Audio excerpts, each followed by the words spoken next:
বৃষ্টিতে ছাউনি কিংবা ছাতা মাথায় দাঁড়িয়ে আছে স্কুল অফিসগামী মানুষ। বৃহস্পতিবার সকালের চিত্র এটি। রাজধানীর প্রতিটি পয়েন্টে যানবাহনের সংকটে সাধারণ মানুষ, সেই সাথে বাড়তি চাপ যোগ হয় বৃষ্টি। এই বৃষ্টি থেকে রক্ষা পেতে অনেকেই আশ্রয় নিয়েছে যাত্রী ছাউনির নিচে। আবার যারা মোটরসাইকেল নিয়ে অফিসে যাচ্ছে তারাও বৃষ্টি থামার অপেক্ষায়। ছাদের চূড়ায় বসে থাকা কবুতরের ছোটাছুটিও বলে দিচ্ছে বৃষ্টি থেকে রক্ষার চেষ্টা কতটা। সকালের মুষলধারের বৃষ্টির সময় গড়াতে রূপ নেয় গুড়িতুড়িতে।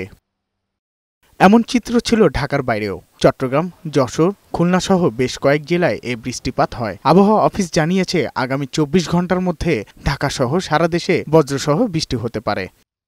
গেল ২৪ ঘন্টায় সবচেয়ে বেশি চাঁদপুর জেলায় বৃষ্টিপাত হয়েছে। আগামী কয়েকদিন রাজধানী সহ বেশ কয়েক জায়গায় বৃষ্টিপাত অব্যাহত থাকবে। পরে আবারও গরমের অনুভব করবে সাধারণ মানুষ। যেহেতু মৌসুমে বিদায় নেবে আগামী সপ্তাহখানেক ভিতরে, সেই সময় বৃষ্টিটা একবারই কমে যাবে।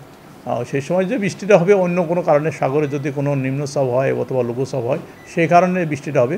ওই বৃষ্টিটা হবে শর্ট টার্মে, অর্থাৎ একদিন দুই দিন বৃষ্টি হবে, দেখবেন বাদ বাকি ড্রাই হয়ে যাবে। এই আবহাওয়াবিদ আরও জানান, শীতের আমেজ আসতে ডিসেম্বর পর্যন্ত অপেক্ষা করতে হবে। যে ঠান্ডা পড়ার কথা, ওই ঠান্ডা গ্লোবাল ওয়ার্মিং কারণে নেই, এবং উত্তর অঞ্চলেও দেখা যাচ্ছে যে মেন শীতটা ওটা নভেম্বরের লাস্টের দিক দিয়ে অর্থাৎ ডিসেম্বর দিকে শীতটা শুরু হবে। আর ঢাকাতে তো আপনার তো ডিসেম্বর আগে এরকম ঠান্ডা আসবে না, তবে যেটা হবে যে এরকম অসহ্য গরম এটা অনেকটা কমে যাবে। সাজ্জাদুর রহমান, বৈশাখী সংবাদ, ঢাকা।